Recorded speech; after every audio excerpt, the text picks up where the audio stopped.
Hey everyone, it's John here from RPO Bay Hockey, back with another video, and this video is going to be 5 potential trades for Frederik Andersen this offseason. So, Andersen's got 1 year left at a $5 million cap hit. It's been talked about a lot. Like, this guy was trending on Twitter. I mean, Leaf Twitter is going insane right now. It seems like there's a high potential of the Leafs moving on from Andersen and getting a cheaper and potentially more, I would say, stable option and just more financially and cap-friendly option. So we'll see what the Leafs do. But Andersen, 1 year left. He's going to be a free agent in the offseason of 2021. And I'm going to look over some trades. So I'm going to look more into the targets of the Leafs and then talk about for each team that I go through of what the trade could look like. But when I put targets on the screen here, those are the targets. Those are not the trades. I'm going to make that very clear. Those are the targets, not the trade package. So if you are new to the channel, please subscribe, smash that like button, and leave your thoughts below. I'll be making a lot more videos like this. I do live streams every day, so hope to see you more. And let's start with, I actually think, one of the better options, the Edmonton Oilers. And the Oilers have struggled with consistency with goaltending, Koskinen, Smith.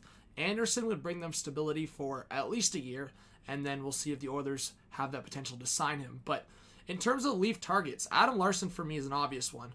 I mean, they've got other defensemen that maybe they would like to see if there's trade options out there. Are they going to keep Clefbaum long term? Darnell Nurse, what are they doing there? But Adam Larsson for me is a very interesting one. $4.1 million. He's only got 1 year left though, so it'd be rental for rental. I would imagine the Leafs would want more, maybe, but Larsson's obviously a huge piece, a guy that could partner up with Morgan Rielly. Rielly's never gotten a consistent partner, so I think if you bring in Larsson and potentially re-sign him, that trade could be maybe worth it for the Leafs. Puljujarvi's an interesting one. I feel like the Oilers still might trade Puljujarvi. There's been kind of back and forth speculation if Puljujarvi will give the Oilers another chance in terms of playing, so we'll see. A first-round pick.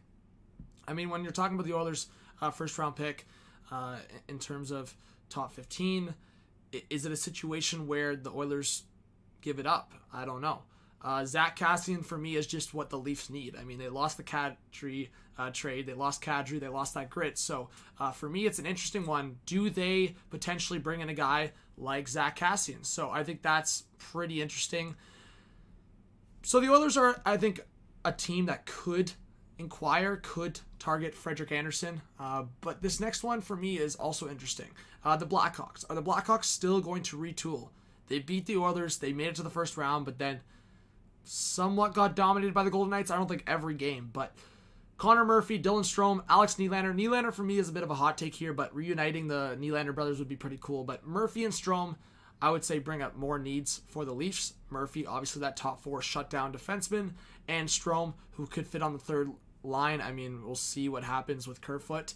But I'm not going to talk about the Blackhawks too much because I do think the Oilers and another team or two that I'm going to talk about are more likely. I think the Blackhawks will probably go for a cheaper option, but we'll see. I don't think they're going to acquire a rental in Andersen. I don't think that makes sense for them right now. Avalanche. I think this one could make a lot of sense, and there's quite a few pieces. For me, I'm just going to say right off the bat, Erik Johnson's a hot take. Few years left, $6 million. He's getting older, some injuries. I mean, he would fit what the Leafs would want. I think the cap's a little high for what the Leafs are looking for, but that's interesting. And Grubauer, I think regardless if that trade happened, you would see Grubauer or Francouz heading the other way, most likely, unless the Avalanche lost those two guys or one of the two guys in a different trade, if they would bring in Andersen. Tyson Jones, for me, is a really interesting one. He can play wing. He can play out the middle. I think he'd be a guy the Leafs would love. He's an RFA, and I think you could sign him to a bridge deal. I think that would fit what the Leafs are looking for. And a first-round pick, again, the Avs are a team that I think would be willing to trade that first-round pick leading into the draft if it means that they continue to build this team to continue to be a Stanley Cup contender. I think they could trade that first-round pick prior to the draft, and that Andersen trade could happen before the draft. So maybe the timing works out there. Carolina Hurricanes, this one is very realistic, and it's been talked about a lot. A lot of people have been throwing together, is it the Leafs getting back their first-round pick plus, or just the first-round pick in general? Is it the Leafs getting a combination of Mrazek and another piece? Or do the Leafs try to package Andersen with something else to get one of the top defensemen in either Pesce or Hamilton on that right side? Hamilton's got a 1 year left. It's an expiring deal, so it'll be 1 year left next year. Can the Leafs maybe re-sign him if they were to get him? But Pesce's got some term. So I would say if you're looking at an Andersen trade with the Hurricanes, I would suspect that one of those 4 pieces at least will be in that deal.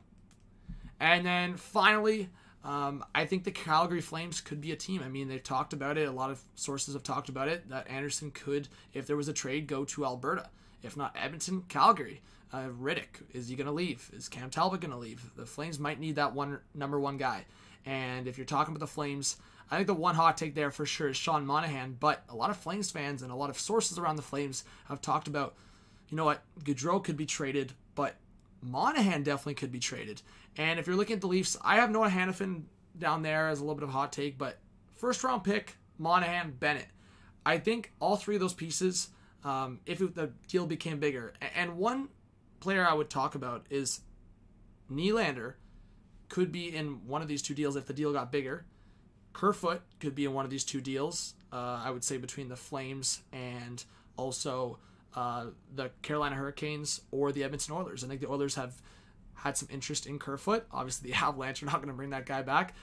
But in terms of teams like the Edmonton Oilers, Carolina Hurricanes, Calgary Flames, they could inquire about a guy like Kerfoot or even William Nylander. But I think, obviously, a few of these teams definitely need a goaltender. I think for Sam Bennett, that would be a guy the Leafs would love to have in their top 9. He brings that physical aspect. You saw what he could do in the playoffs. And like I said, Monahan would bring you that aspect of, okay, not only could he jump in on the second line, you could also make it a situation where Tavares plays with Matthews and Marner a lot more. And you saw in that Game 5, when they had that line going, it was trouble seeing Nylander fall back as that second line center. He just couldn't handle it. Monahan, for me, would be a guy that can handle it. And it's never a bad thing to have too many centers. So I just threw out that hot take. You never know. I feel like if it was the Leafs Flames, that deal could definitely get potential of getting bigger. Like I said, guys, all these targets are not the trade package. I'm not saying Andersen's going to get traded for those 4 pieces. That's not going to happen. But maybe Andersen for the first round pick and Bennett, for example. Like, we don't know. We don't know how much Dubas expects. We don't know how much Andersen's going to garner. We don't know. But regardless, guys, thank you for watching. Let me know. The only other piece or last kind of take I'll have here is maybe the Leafs make another trade with the Penguins.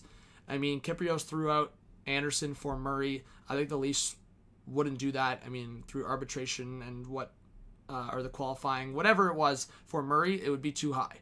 And he's already, over $4 million. Like, I just think it doesn't make sense for the Leafs unless they are maybe losing the Johnson contract and then getting another piece back from the Penguins. Like, if that gets a little bigger and it makes sense for Toronto. But they're more comfortable with Andersen in the net, I feel like, than a guy like Matt Murray. Like, if they're going to go for a different goaltender, it's got to be an upgrade from Andersen at a similar or a little bit of a higher price point, or a lot cheaper for a potential steal. And that's why I'll make a video. But if I'm going to throw out a random name, a guy like Darcy Kemper, who the Coyotes might be tossing around, we'll see. But I'm not saying the Leafs are going to do that. We'll see what happens, guys. But thank you so much for watching. Please subscribe if you are new. Smash the like button if you want more videos like this. I hope to see you on future videos and streams. This was John from Hockey. Have a good one. Peace out.